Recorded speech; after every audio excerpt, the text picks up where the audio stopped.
À l'automne 1988, la ville retrouva son rythme habituel du vendredi soir, comme elle l'avait toujours fait.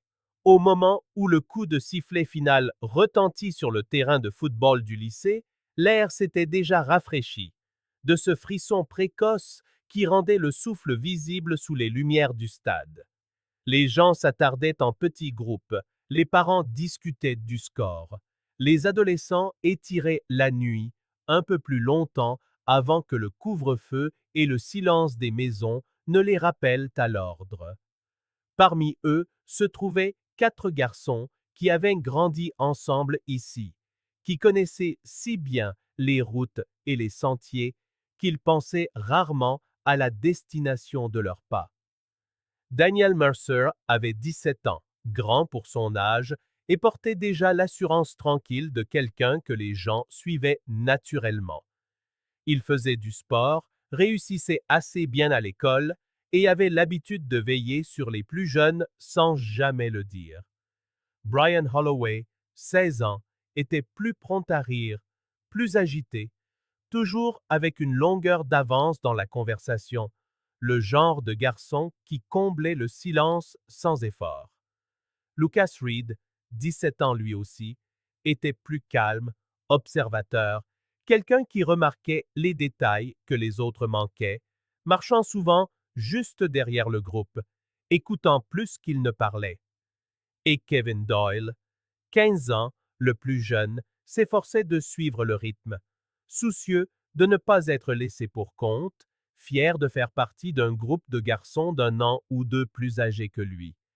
Ils avaient regardé le match ensemble, bavardé pendant la majeure partie, se taquinant sur les actions manquées et les mauvaises décisions de l'arbitre. Rien dans cette soirée ne sortait de l'ordinaire. Il n'y avait eu ni dispute, ni tension, ni sentiment d'urgence. Lorsque la foule commença à se disperser et que les voitures quittèrent le parking en gravier, les 4 garçons entamèrent la marche qu'ils avaient faite des dizaines de fois auparavant. Leur maison se trouvait de l'autre côté de la ville, au-delà d'une étendue de bois que la plupart des gens évitaient après la tombée de la nuit, mais dont tout le monde connaissait l'existence. Le chemin le plus long suivait la route principale, contournant largement la lisière des arbres, bien éclairée, mais ajoutant près d'une demi-heure à la marche. Le raccourci, lui, coupait droit à travers les bois, un étroit sentier de terre battue usé par des années de passage. Les adolescents le prenaient. Les chasseurs le prenaient. Les enfants l'utilisaient en plein jour sans y penser à 2 fois. Il était non officiel, non balisé, mais familier.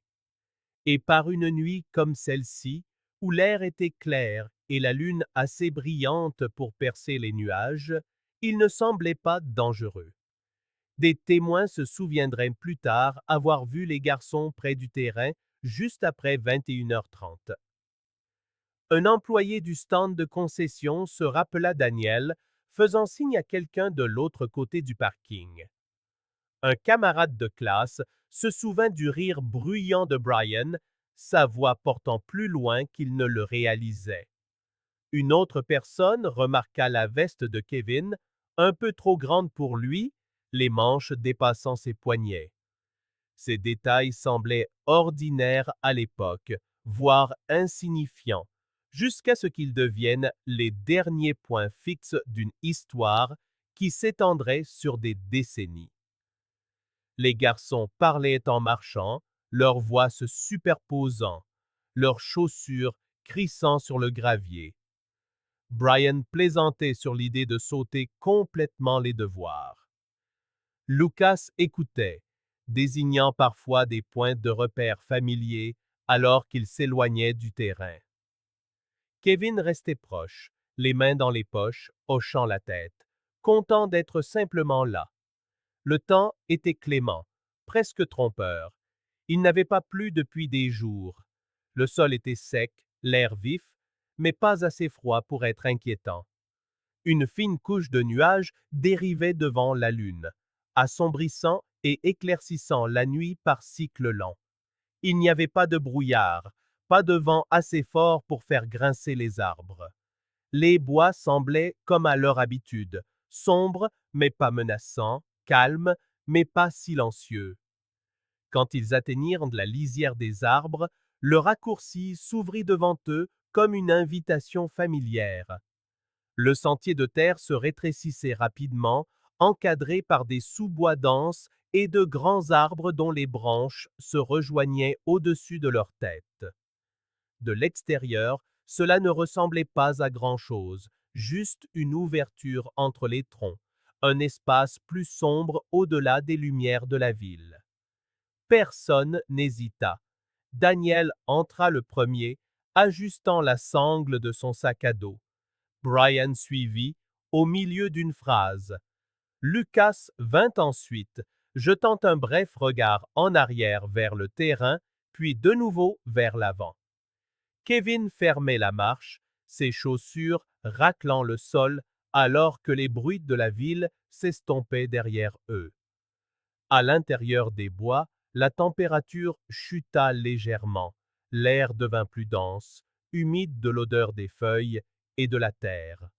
Le sentier était inégal par endroits, mais assez facile à suivre. Il serpentait doucement, coupant en diagonale à travers la forêt vers l'autre côté de la ville. Il l'avait emprunté d'innombrables fois de jour, parfois même au crépuscule. La nuit, c'était différent, mais pas au point de déclencher l'alarme. Leur conversation se poursuivait, résonnant doucement entre les arbres. Le sentier descendait en pente douce. Des racines le traversaient comme des marches basses. Les feuilles mortes étouffaient le bruit de leurs pas. Quelque part plus profondément dans les bois, quelque chose bougea, petit et rapide, mais aucun d'eux n'y prêta attention. Les animaux étaient courants ici. Rien d'inhabituel à cela. Ce que les garçons ne voyaient pas et ne pouvaient pas savoir, c'était comment le terrain changeait plus loin. Le sentier se rétrécissait encore, longeant le bord d'un ravin naturel qui plongeait abruptement. De jour, la descente était visible. La nuit, avec les feuilles couvrant le sol et les ombres avalant la profondeur, elle se fondait dans le sol de la forêt. Des années plus tard, il parcourait ce même tronçon en plein jour et jugerait encore mal la pente jusqu'à ce qu'il soit juste au-dessus. Les garçons continuaient de marcher. Brian était maintenant en tête, quelques pas devant, parlant de quelque chose d'anodin, sa voix revenant en écho vers les autres. Daniel restait proche, répondant sans urgence. Lucas ralentit légèrement, observant le sol, attentif à ses pas. Kevin suivait Daniel, calquant son allure, confiant que si Daniel avançait, tout allait bien. Il n'y eut aucun cri, aucune peur soudaine, aucun moment qui hurlait au danger. Vers 21h42, un propriétaire voisin rapporterait plus tard avoir entendu des voix provenant des bois, des adolescents qui riaient. Le son s'estompa rapidement, avalé par la distance et les arbres. L'homme n'y pensa pas sur le moment. C'était un vendredi soir. Les jeunes coupaient toujours par là. Ce fut la dernière fois que quelqu'un les entendit.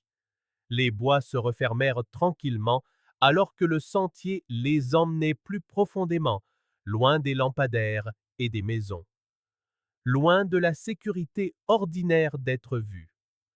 Leurs silhouettes disparurent une à une entre les troncs jusqu'à ce qu'il ne reste plus que l'obscurité et le faible souvenir d'un son. En ville, la vie continuait sans interruption. Des voitures passaient devant le terrain vide. Les lumières des porches s'allumaient. Les parents supposaient que leur fils était sur le chemin du retour, peut-être avec quelques minutes de retard. Personne ne se tenait à la lisière des bois pour observer. Personne ne les suivait. Le raccourci fit ce qu'il avait toujours fait. Il les engloutit sans un bruit. Et le temps que quelqu'un remarque leur absence, la forêt était déjà retournée à son immobilité, gardant pour elle ce qui s'était passé ensuite, n'offrant aucun indice que 4 garçons y étaient entrés et qu'aucun n'en était sorti. Le matin arriva tranquillement sur la ville, comme toujours, sans conscience de ce qui n'était pas rentré pendant la nuit. Les lumières des cuisines s'allumèrent. Le café coula.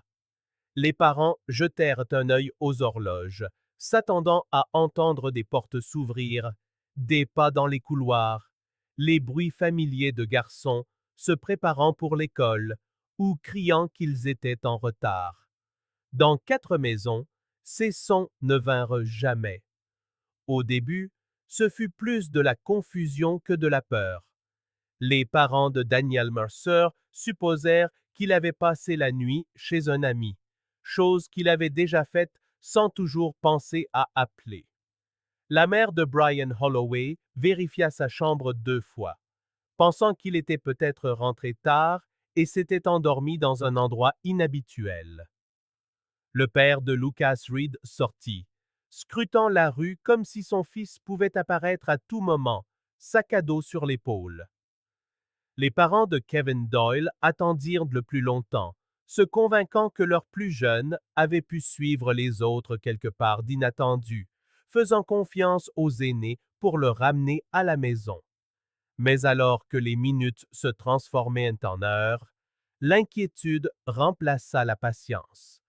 Aucun des garçons ne répondait au téléphone. Leurs amis ne les avaient pas vus. En milieu de matinée, les appels entre les familles commencèrent. 4 familles, toutes posant la même question, toutes réalisant en même temps que personne n'avait de réponse. Le premier signalement à la police fut fait peu avant midi. Il fut traité comme l'étaient souvent les appels pour adolescents disparus en 1988, avec un calme mesuré et des suppositions familières.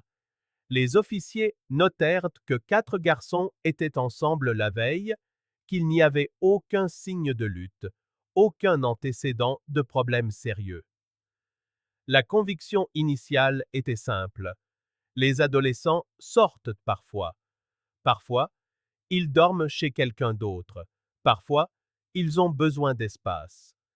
Mais au fil de l'après-midi, ces suppositions commencèrent à paraître bien minces. En début de soirée, quand aucun des garçons n'était rentré et que personne ne pouvait dire où ils étaient allés, le ton changea. Des voitures de patrouille parcoururent les itinéraires que les garçons auraient pu emprunter. Des officiers s'arrêtèrent au terrain de football.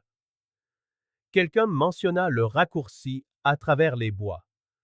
Ce mot, raccourci, pesa lourdement dans la pièce. Les recherches commencèrent juste avant la tombée de la nuit. Les pompiers volontaires arrivèrent les premiers, suivis par les adjointes du shérif et les habitants qui n'attendirent pas qu'on leur demande. Des hommes qui chassaient dans ces bois, des femmes qui y avaient vécu toute leur vie, des adolescents qui connaissaient les sentiers aussi bien que les garçons disparus. Des faisceaux de lampes de poche perçaient des tunnels étroits dans l'obscurité, alors que les groupes se déployaient le long de la lisière. La forêt, la nuit, semblait différente de la veille. L'air était plus froid, le sol inégal sous les pieds pressés. Les branches s'accrochaient aux vestes. Les feuilles glissaient sous les bottes. Le sentier que les garçons auraient pris était visible au début, usé et familier, mais il disparaissait rapidement dans la forêt plus profonde. Les chercheurs criaient des noms, leurs voix revenant déformées, avalées par la distance. Daniel, Brian, Lucas, Kevin. Aucune réponse, seulement le doux bourdonnement des insectes et le craquement occasionnel d'une branche sous un pied. À minuit, Les efforts s'interrompirent, non pas parce que quiconque voulait arrêter, mais parce que l'épuisement et l'obscurité rendaient la poursuite dangereuse. Les garçons étaient maintenant portés disparus depuis près de 24 heures. Aux premières lueurs du jour, les recherches reprirent avec urgence. Cette fois, des chiens de pistage entraînés furent amenés. Leurs maîtres travaillèrent avec soin, commençant près du bord du terrain de football où les témoins se souvenaient avoir vu les garçons pour la dernière fois. Les chiens repérèrent rapidement une piste olfactive, le museau au ras du sol, tirant avec détermination. La piste menait exactement là où beaucoup l'avaient craint, droit vers le raccourci. Alors que les chiens s'enfonçaient plus profondément dans les bois, le terrain changea. Les sous-bois s'épaissirent. Le sol plongeait et remontait de manière imprévisible. L'odeur se renforça, puis devint soudainement erratique, sinueuse, se superposant, comme si les garçons s'étaient déplacés ensemble puis avaient changé de position. À un moment donné, près d'une section étroite du sentier, les chiens s'arrêtèrent net. Les maîtres marquèrent de l'endroit. Un ravin peu profond traversait la forêt à cet endroit, à peine visible depuis le sentier. Les feuilles et les débris dissimulaient son bord, créant l'illusion d'un sol solide. D'en haut, cela ne ressemblait à rien de plus qu'une parcelle de terre plus sombre. D'en bas, il plongeait abruptement, des rochers déchiquetés et des racines exposées bordant la descente. Les chiens suivirent l'odeur sur une courte distance, puis la perdirent complètement. Les chercheurs fouillèrent la zone à plusieurs reprises. Ils descendirent dans le ravin, scrutèrent ses flancs, se frayèrent un chemin à travers les broussailles enchevêtrées au fond. Rien, pas de vêtements, pas de sacs à dos, pas de sang. L'odeur ne reprenait pas de l'autre côté. Elle s'achevait, tout simplement. La confusion se propagea parmi les équipes de recherche. Certains pensaient que les garçons étaient descendus dans le ravin, puis en étaient ressortis. D'autres pensaient que les chiens pouvaient se tromper, confus par des pistes qui se chevauchaient ou par la faune. Le manque de preuves alimentait la spéculation plutôt que la clarté. Au fil des heures, des failles apparurent dans la coordination des efforts. Des équipes se chevauchaient dans certaines zones, tandis que d'autres restaient inexplorées. La communication entre les volontaires et les forces de l'ordre faiblissait. Des notes étaient prises, mais pas toujours partagées. Un soutien aérien fut discuté, puis retardé, puis reporté à nouveau pour des raisons de calendrier et de coût. Pendant ce temps, la ville regardait. Les parents se tenaient à la lisière des bois, les mains jointes, les yeux fixés sur les arbres comme pour en extraire leurs fils par la seule force de leur volonté. Les camarades de classe se rassemblaient en petits groupes, chuchotant des théories, rejouant la dernière fois qu'ils avaient vu les garçons. Les enseignants essayaient de maintenir une routine à l'école, mais les bureaux restaient vides et personne ne pouvait se concentrer longtemps. La deuxième nuit, l'espoir et la peur coexistaient, chacun refusant de céder le pas. Les garçons étaient portés disparus depuis plus de 48 heures. Nourriture, eau, abri, blessures, toutes les possibilités tournaient sans fin dans l'esprit de ceux qui attendaient. Les entretiens avec les parents révélaient le même schéma. Pas de dispute à la maison, pas de projet de fugue, aucune mention de rencontrer quelqu'un après le match. Les garçons étaient partis comme ils le faisaient toujours, s'attendant à rentrer comme ils le faisaient toujours. Les enquêteurs continuaient d'afficher un optimisme public, mais en privé, les questions devenaient de plus en plus sombres.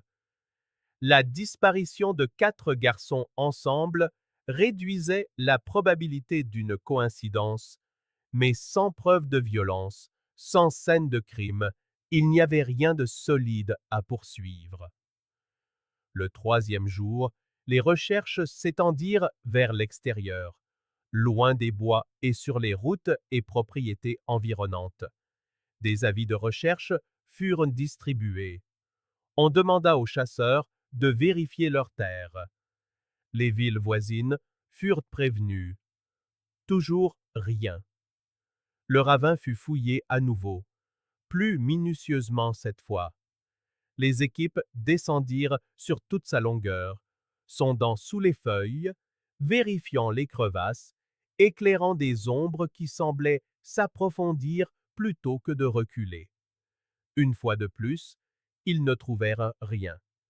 À ce moment-là, les gens avaient cessé de prononcer le mot sauvetage. Aucune annonce ne fut faite, aucune déclaration officielle. Mais la façon dont les conversations changeaient indiquait clairement que les chercheurs se déplaçaient plus lentement, les voix plus basses. L'urgence s'était muée en quelque chose de plus lourd, de plus délibéré.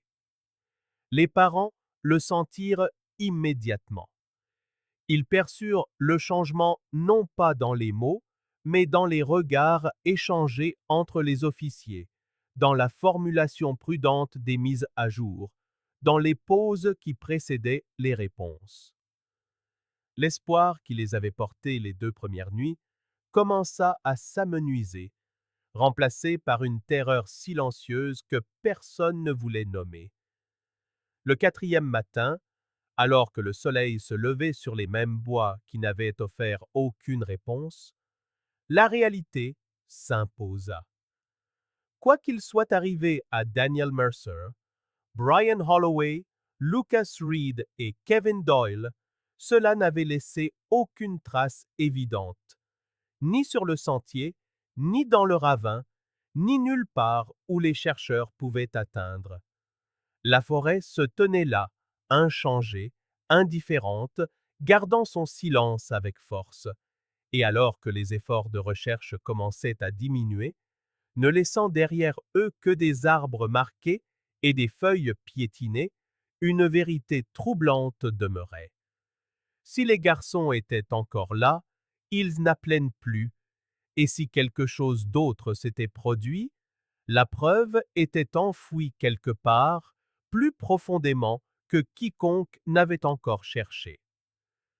Des semaines passèrent, puis des mois, et les bois restèrent inchangés. Les feuilles qui avaient caché le sol en octobre se décomposèrent lentement, remplacées par le gel de l'hiver, puis par la croissance du printemps, puis par la chaleur de l'été. Les équipes de recherche revinrent encore et encore, parcourant les mêmes sentiers, scrutant le même ravin, vérifiant les mêmes étendues de forêt sous des angles légèrement différents, espérant que le temps lui-même desserrerait l'emprise que la Terre avait sur la vérité. Rien de significatif n'apparut. Pas de sacs à dos, pas de chaussures, pas de lambeaux de vêtements, pas de taches de sang, juste des fragments qui ne menaient nulle part. Une branche cassée qui aurait pu l'être par n'importe qui. Des traces d'animaux croisant des empreintes humaines jusqu'à ce que ni les unes ni les autres n'aient plus de sens. Une empreinte partielle dans la terre molle, près du bord du ravin, photographiée, mesurée, débattue et finalement écartée, car elle ne pouvait être associée de manière concluante à aucune des chaussures des garçons. Elle existait dans les registres de preuves comme un point d'interrogation, enregistré mais inutile. Alors que la recherche physique piétinait, les enquêteurs se tournèrent vers la théorie. Si les bois ne donnaient pas de réponse, alors l'explication se trouvait peut-être ailleurs. La première idée était la plus facile à accepter, du moins publiquement. Peut-être que les garçons avaient fugué. Peut-être que quelque chose s'était passé entre eux. Peut-être qu'ils avaient choisi de ne pas revenir. Mais la théorie ne cadrait jamais vraiment. 4 garçons partant ensemble sans rien dire à personne, laissant de l'argent derrière eux, laissant leurs vestes, laissant des parents qui n'avaient jamais signalé de conflit sérieux. Cela ne correspondait pas aux faits, mais cela persistait quand même, car sans preuve, le doute comble l'espace. La logique ne le peut pas. La police commença à élargir son filet. Les chasseurs qui se déplaçaient régulièrement dans la région furent interrogés. On leur demanda où ils étaient cette nuit-là, ce qu'ils avaient vu, s'ils avaient remarqué quelque chose d'inhabituel. La plupart non. Certains se souvenaient avoir entendu des voix. Certains ne se souvenaient de rien du tout. Les camionneurs passant par les autoroutes voisines furent interrogés, leurs registres vérifiés pour des arrêts le long de la route qui passait près de la forêt. Encore une fois, rien de concret n'émergea. Les enquêteurs parlèrent également avec des habitants vivant en marge de la ville, des gens qui restaient entre eux, dont les routines se distinguaient simplement parce qu'elles étaient différentes. Un homme, un propriétaire reclus avec un historique de différents mineurs et l'habitude de se promener seul dans les bois, attira particulièrement l'attention. Son nom circula à voix basse d'abord, puis plus ouvertement à mesure que la frustration grandissait. Il fut interrogé à plusieurs reprises. Sa propriété fut fouillée avec son consentement. Ses déplacements la nuit de la disparition furent reconstitués en détail.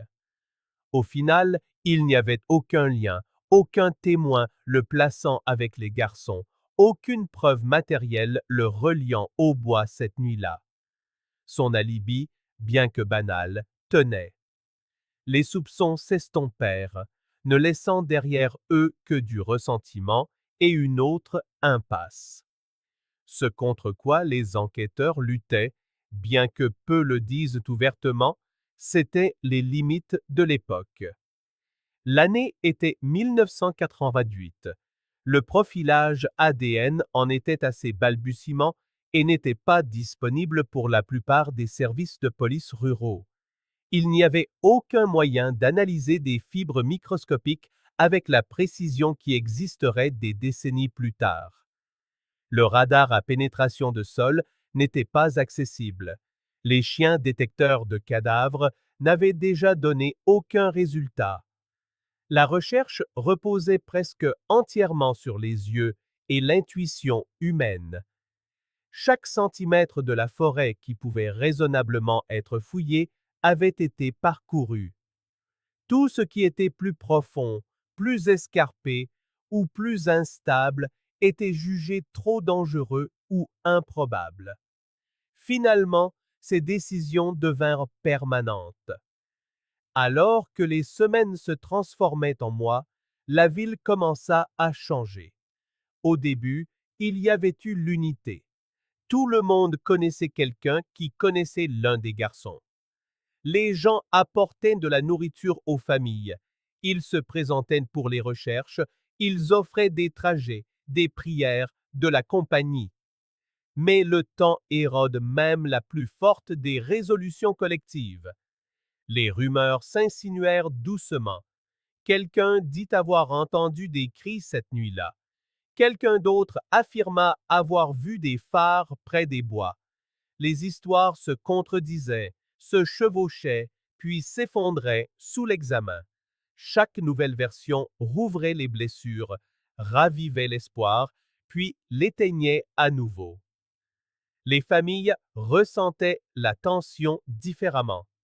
Les parents de Daniel Mercer insistaient pour que les recherches se poursuivent, croyant fermement que leur fils aurait laissé une trace s'il y avait eu un acte criminel. La famille de Brian Holloway penchait pour l'idée que les garçons avaient été enlevés, que quelqu'un savait quelque chose et ne parlait pas.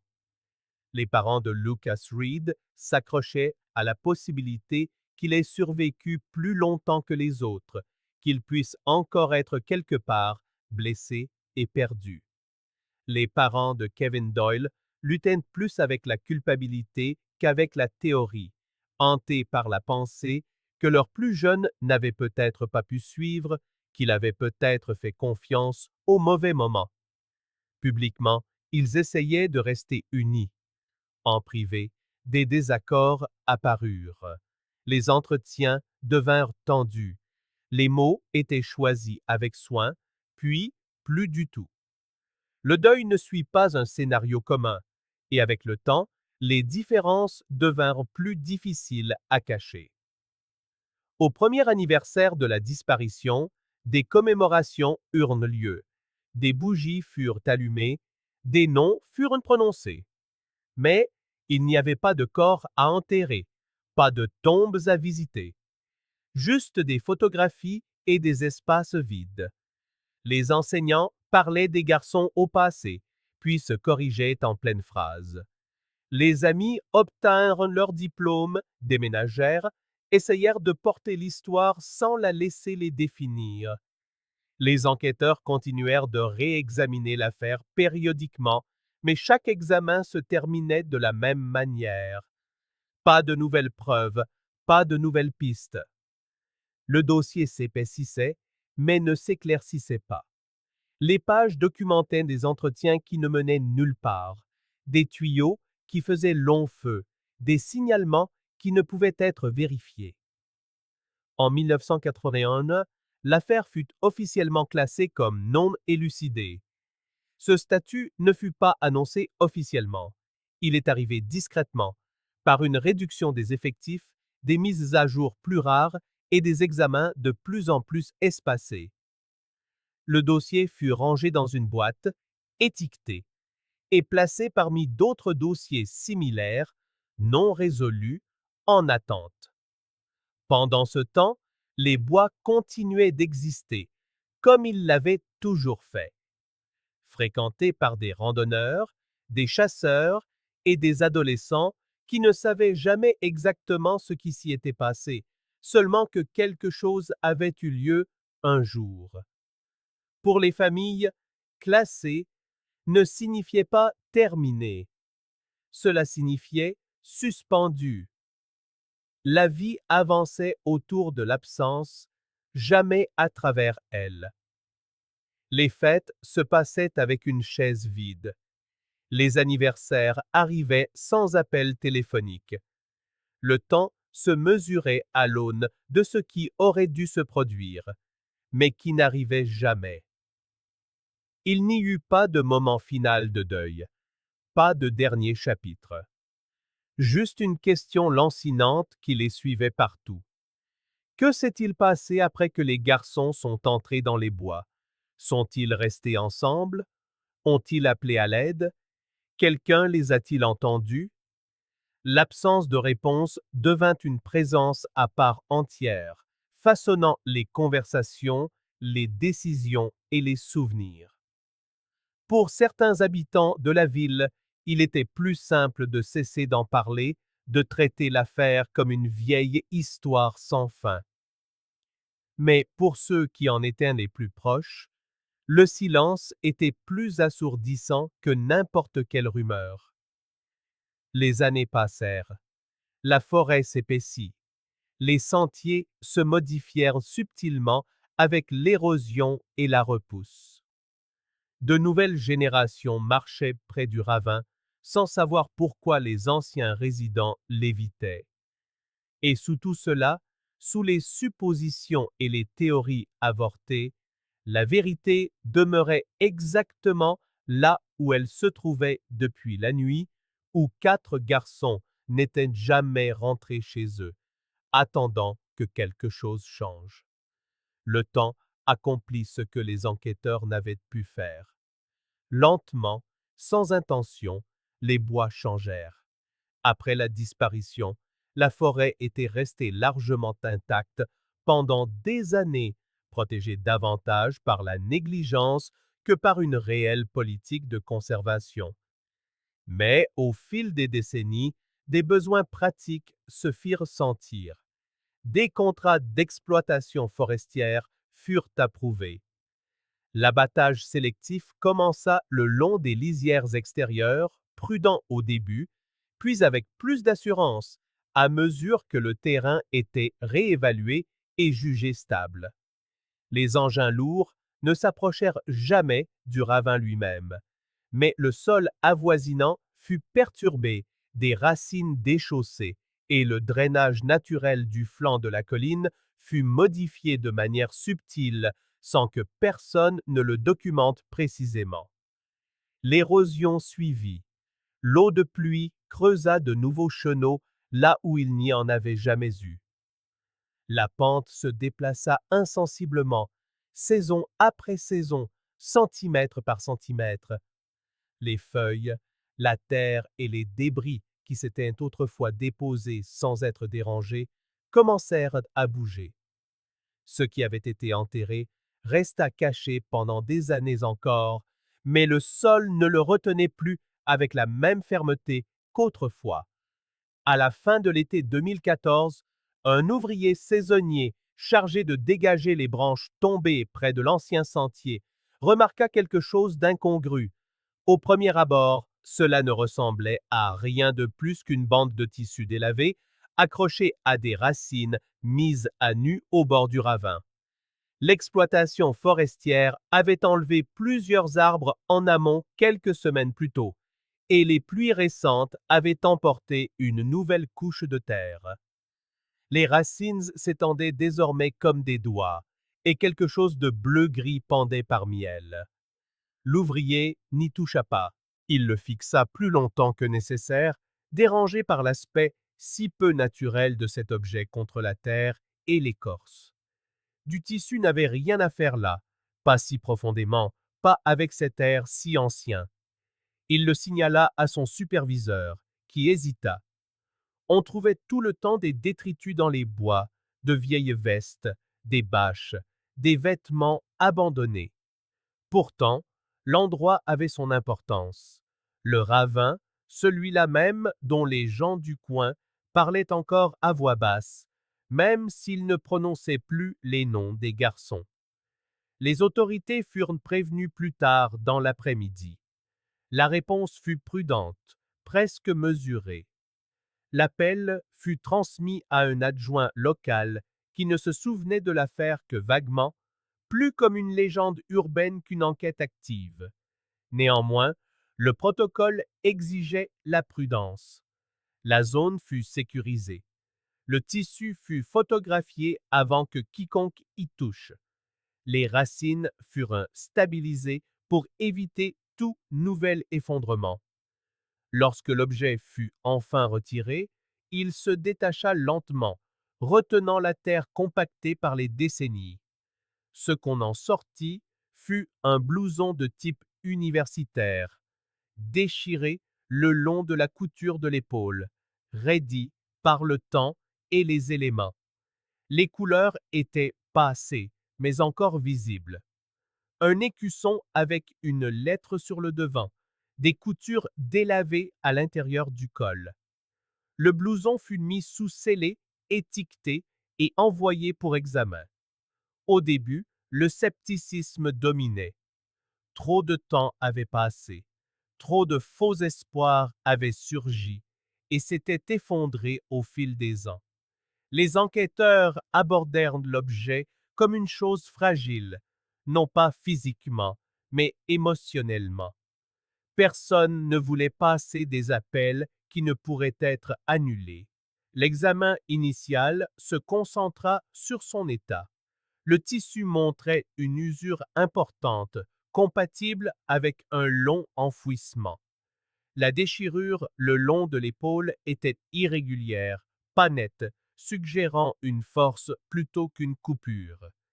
La terre était profondément incrustée dans les fibres en couches, indiquant que le blouson n'avait pas simplement été jeté à la surface. Il avait été couvert, pressé, maintenu en place. Puis vinrent les coutures. À l'intérieur du col, presque masqué par la saleté et l'usure, se trouvaient des initiales cousues à la main. Pas un nom, mais un motif, irrégulier, distinctif. l'œuvre d'une mère, réalisée des années plus tôt pour aider à identifier les vêtements de son fils. On consulta les archives, on examina les photos. La couture correspondait. Le blouson appartenait à Daniel Mercer. Lorsque sa famille fut appelée, ce fut avec des mots mesurés et de longues pauses. La confirmation prit du temps. On leur montra le blouson en personne. Ils le reconnurent immédiatement, non pas à cause de l'écusson, mais à cause de la façon dont la manche avait été réparée une fois, de la façon dont la doublure avait été recousue après une petite déchirure, des années avant la disparition. C'étaient des détails qu'aucun dossier ne pouvait capturer. Pour la première fois en 26 ans, quelque chose de tangible était revenu de la forêt. L'analyse du sol suivit. Les enquêteurs cherchèrent à comprendre comment le blouson avait pu être manqué en 1988, malgré des recherches approfondies. La conclusion fut aussi frustrante qu'éclairante. Au moment de la disparition, le blouson avait été enterré sous plusieurs pieds de terre compactés et de feuilles mortes, probablement poussées là par l'effondrement de terre meuble le long du ravin. Le sol était alors stable, dissimulant tout ce qui se trouvait en dessous. Avec le temps, l'érosion et le mouvement des racines avaient rapproché le blouson de la surface. Il ne s'était pas déplacé de lui-même. C'était la terre qui avait bougé autour de lui. Les équipes de la police scientifique examinèrent le blouson à la recherche d'indices supplémentaires. L'intervention d'animaux était évidente. De petites perforations, des bords effilochés, des signes que la faune avait interagi avec lui au fil des ans. Mais il n'y avait aucune preuve d'une exposition prolongée en surface. Les motifs d'usure correspondaient à un enfouissement à long terme, pas à un abandon. Cette distinction était cruciale. Elle changeait le récit. Le blouson n'avait pas été laissé tomber négligemment. Il n'avait pas été abandonné lors d'un départ volontaire. Il avait été déchiré et enseveli par les circonstances, non par intention. Avec cette compréhension, l'affaire fut officiellement rouverte. Les anciens rapports furent sortis des archives. Les cartes furent redessinées. Les enquêteurs retournèrent au ravin, non pas tel qu'il était en 1988, mais tel qu'il existait maintenant, remodelé et partiellement révélé. On fit de nouveau appel à des chiens spécialisés dans la recherche de cadavres, cette fois guidés par les nouvelles preuves. Des outils de pénétration du sol, désormais plus accessibles qu'ils ne l'étaient des décennies auparavant, furent déployés le long de sections précédemment écartées car jugées trop profondes ou trop instables. Les familles furent informées une par une. Les réactions varièrent. Certaines pleurèrent immédiatement, d'autres posèrent des questions pratiques, d'autres encore restèrent assises en silence, absorbant le poids d'une vérité qui commençait enfin à prendre forme. L'espoir revint, mais il était différent maintenant, plus discret, plus aigu, moins indulgent. Les enquêteurs aussi ressentirent ce changement. Les théories qui avaient autrefois dominé l'affaire perdirent leur pertinence. L'idée d'un agresseur extérieur s'estompa davantage. Les bois, longtemps considérés comme une possibilité parmi d'autres, devinrent le centre de l'histoire. La prise de conscience fut difficile à accepter. Les réponses avaient probablement été là depuis le début. Malgré tous les efforts, toutes les recherches, tout le personnel mobilisé, la vérité avait été enfouie juste hors de portée. Mais le blouson prouvait aussi autre chose. Le temps pouvait encore découvrir ce qui avait été caché. La forêt n'était plus silencieuse. Elle avait commencé à restituer quelque chose. Alors que les plans d'excavation étaient finalisés et que les grilles de recherche s'étendaient le long du ravin, les enquêteurs se préparaient à ce qui pourrait suivre. Le blouson n'était pas la fin. C'était le début d'une seconde recherche, éclairée par l'expérience, la technologie et une douloureuse compréhension de la facilité avec laquelle le sol lui-même pouvait mentir.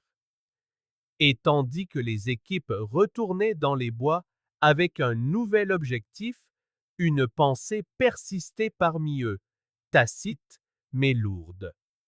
Si la Terre avait gardé le blouson pendant 26 ans, qui sait ce qu'elle cachait d'autre, ou à quel point ils étaient proches de savoir enfin ce qui s'était passé après que 4 garçons étaient entrés dans les arbres pour ne jamais en revenir. La nouvelle recherche commença sans cérémonie, mais le poids qui la soutenait était indéniable. Cette fois, le ravin n'était pas traité comme une possibilité parmi d'autres. Il était le centre de tout. Les enquêteurs se déplaçaient avec précaution, conscients que le sol sur lequel ils se tenaient avait déjà gardé son secret une fois et pourrait ne pas l'abandonner facilement. On fit d'abord appel à des chiens spécialisés dans la recherche de cadavres. Contrairement aux chiens de pistage utilisés des décennies plus tôt, ces animaux étaient entraînés à détecter les plus infimes traces de décomposition humaine, même après des années sous terre. Leur maître travaillait méthodiquement, les guidant le long du bord du ravin, puis sur sa pente, et enfin sur le fond inégal où l'eau s'accumulait lors des fortes pluies. Les chiens montrèrent un intérêt immédiat pour plusieurs endroits en aval de l'endroit où le blouson de Daniel Mercer avait été retrouvé. Le géoradar suivit.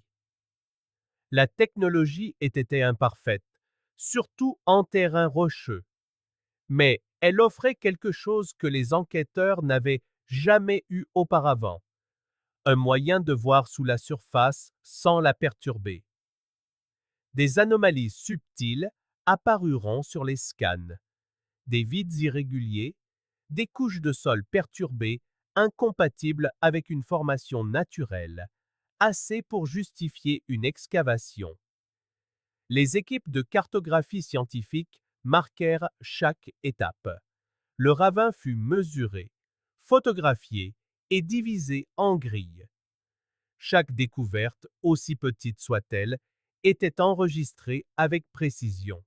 Le processus était lent, délibéré et épuisant émotionnellement pour toutes les personnes impliquées. Personne ne se précipitait. Personne ne parlait à la légère. Les premiers restes humains confirmés furent découverts plusieurs jours après le début des fouilles. Des fragments d'os apparurent dans une zone où la pente devenait abrupte, à environ 20 mètres en aval de l'emplacement initial du blouson. Ils étaient dispersés, non regroupés, ce qui correspondait à une longue exposition à l'érosion, à l'activité animale et aux inondations saisonnières. Les dossiers dentaires confirmèrent plus tard que les restes appartenaient à Brian Holloway. La nouvelle fut annoncée discrètement. Pas de communiqué, pas de conférence de presse, juste un appel téléphonique, puis un autre. Pour la famille de Brian, la confirmation apporta une clarté douloureuse. Le chagrin déferla, mais il était accompagné de quelque chose qui avait manqué pendant 26 ans, la certitude. L'ignorance avait été une forme de torture à part entière. À proximité, d'autres fragments furent récupérés. Ces restes se trouvaient un peu plus en aval, plus près du fond du ravin, mêlés à des débris charriés par l'eau au fil du temps. Des fibres de vêtements correspondaient aux descriptions de la nuit de la disparition des garçons. Des fragments de chaussures étaient compatibles avec ce que portait Kevin Doyle. L'identification prit plus de temps, mais quand elle arriva, elle fut définitive. Kevin Doyle avait été là aussi. Les médecins légistes travaillèrent avec soin, reconstituant le peu que les restes pouvaient encore raconter. Le temps avait beaucoup effacé, mais pas tout. Les fractures osseuses, les motifs d'usure et la distribution offraient des indices. Brian et Kevin présentaient tous deux des blessures compatibles avec une chute d'une certaine hauteur. Il n'y avait pas de blessure de défense, pas de marque indiquant une contrainte, aucune preuve de traumatisme par objet tranchant. Les blessures indiquaient un impact, pas une agression. Les enquêteurs reconstituèrent la séquence probable. Dans la pénombre, avec des feuilles couvrant le sol, un seul faux pas près du bord du ravin aurait suffi. Une glissade, une perte d'équilibre soudaine. La pente raide offrait peu de chances de se rattraper. La panique aurait suivi instantanément, aggravée par l'obscurité et la confusion. Le blouson déchiré devint ici un élément crucial. Le blouson de Daniel Mercer, déchiré à l'épaule, suggérait une force appliquée vers le haut et l'extérieur. Non pas une déchirure due à une chute, mais à une tension, à l'acte de tirer, d'essayer de s'agripper à quelque chose ou à quelqu'un pendant que la gravité œuvrait contre eux. Le blouson n'avait pas seulement été déchiré, on s'était battu contre lui. Aucune trace de sang ne suggérait de violence. Aucune fibre étrangère ne fut récupérée. Pas d'armes, pas de lien. L'absence de preuve devint une preuve en soi. Rien n'indiquait la présence d'un tiers. Vu d'en haut, le ravin n'avait pas l'air spectaculaire. C'était là une partie de la tragédie. Son danger était trompeur. La pente devenait abrupte soudainement, et une fois qu'on avait basculé, remonter aurait été presque impossible sans aide. Terre meuble, racines exposées, roches glissantes. Même en plein jour, c'était un endroit périlleux. La théorie se solidifia. Un garçon est tombé. Les autres ont tenté de l'aider. Le bord du ravin a cédé davantage. La situation a dégénéré plus vite que quiconque n'aurait pu réagir. Les restes de Lucas Reed ne furent pas trouvés avec les autres. Les recherches s'étendirent à nouveau, suivant le cours naturel du ravin vers le bas. Les semaines passèrent.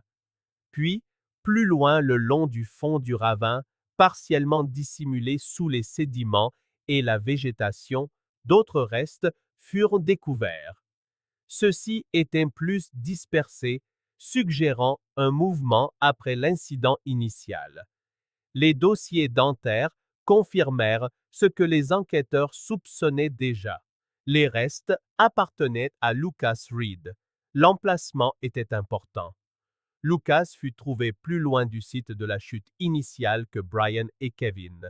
Ses blessures étaient graves mais différentes, moins compatibles avec un seul impact et indiquant davantage une exposition prolongée. Il avait survécu à la chute plus longtemps que les autres. Cette découverte remodela une fois de plus le récit. Les médecins légistes et les analystes comportementaux travaillèrent ensemble pour comprendre comment Lucas aurait pu se déplacer dans le ravin après l'incident. La psychologie de la survie offrait un aperçu sinistre. Dans l'obscurité, blessé, désorienté et peut-être en état de choc, une personne s'éloignera souvent du danger perçu et non vers l'aide. Le ravin aurait été ressenti comme la source de la douleur, pas comme une issue de secours. L'hypothermie a joué un rôle. Même par temps doux, une exposition prolongée combinée à des blessures et à l'épuisement peut altérer rapidement le jugement. La confusion s'installe, la capacité de décision s'effondre, les choix simples deviennent impossibles. Lucas a probablement essayé de bouger, de trouver une issue, d'échapper au sol froid et à la peur qui l'envahissait. Chaque pas lui aurait coûté une énergie qu'il n'avait pas. Chaque mauvais virage l'aurait éloigné un peu plus de la sécurité. Il n'y avait aucune preuve qu'il ait rencontré quelqu'un d'autre. Aucune indication d'aide ou d'interférence. Juste une lente et tragique progression, dictée par l'instinct et le désespoir. Les conclusions étaient dévastatrices, mais elles étaient aussi. Les enquêteurs présentèrent leurs conclusions avec soin. Il ne s'agissait pas d'un acte criminel. Ce n'était pas un complot. Ce n'était pas un enlèvement qui avait mal tourné. C'était un accident qui avait échappé à tout contrôle, amplifié par le terrain, l'obscurité et le temps. 4 garçons avaient pris un raccourci qu'ils croyaient connaître. La forêt n'avait pas changé cette nuit-là. Leurs circonstances, si. Les familles furent informées en privé avant toute diffusion d'informations. Les réactions varièrent, mais le fil conducteur était un chagrin immense, teinté d'un fragile sentiment de soulagement. La vérité était insupportable, mais elle était enfin quelque chose de solide. Les théories sans fin, les horreurs imaginées, la suspicion qui avait pesé pendant des décennies pouvaient enfin être mises de côté. Pourtant, un nom restait en suspens. Les restes de Daniel Mercer n'avaient pas encore été retrouvés. Le blouson était le sien. Les preuves le plaçaient au bord du ravin, luttant contre la gravité, essayant d'aider. Mais où il avait fini après ce moment restait incertain. Les enquêteurs pensaient que ces restes se trouvaient probablement à proximité, peut-être plus profondément, peut-être déplacés plus loin par l'érosion ou le mouvement de l'eau au fil du temps. Le ravin avait déjà révélé 3 des 4 garçons. Il n'avait pas fini de raconter son histoire. Alors que les recherches se poursuivaient, avec une concentration renouvelée, une vérité devint impossible à ignorer. Les réponses n'avaient jamais été loin. Elles avaient simplement été enfouies par la Terre elle-même, attendant que le temps, la technologie et la persévérance les ramènent enfin à la lumière. Et quelque part le long de ce ravin, un dernier fragment de la vérité attendait encore d'être trouvé. La conclusion finale arriva discrètement, sans spectacle ni soulagement. Après des mois de nouvelles fouilles, d'examens médico-légaux et de reconstitution, les autorités publièrent leurs conclusions dans un langage simple, prudent et mesuré. Ce qui s'était produit dans les bois en 1988 était une chute collective accidentelle, suivie d'un piège environnemental, d'une mauvaise visibilité, d'un terrain accidenté, un ravin qui n'offrait aucune issue facile une fois franchi.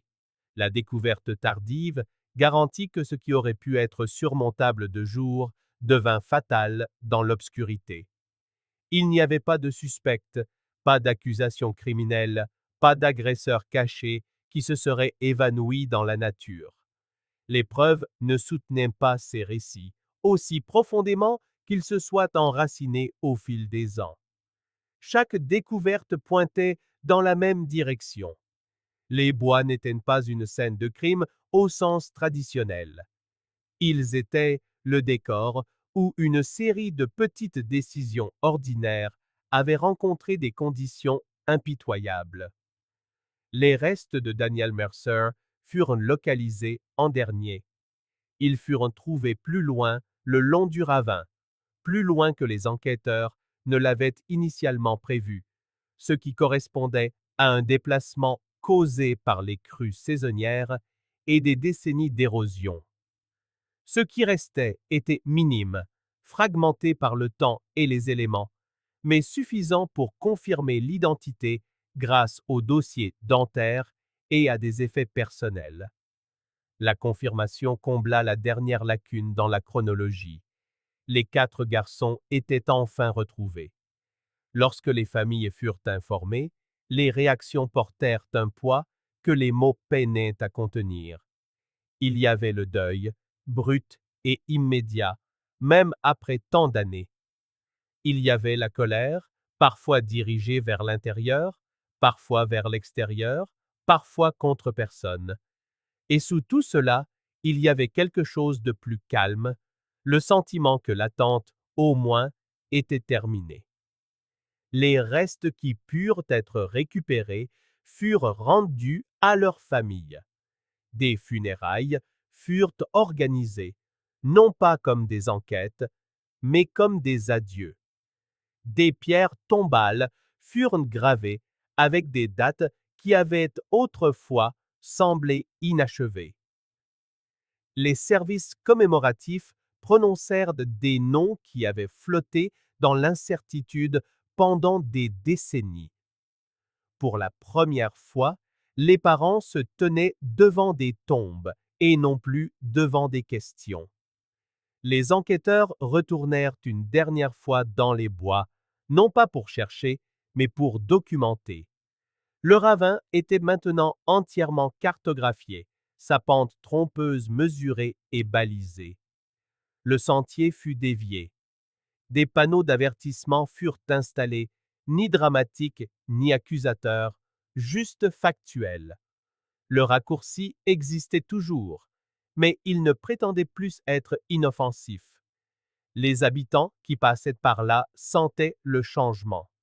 La forêt semblait familière, mais la compréhension modifiait la perception.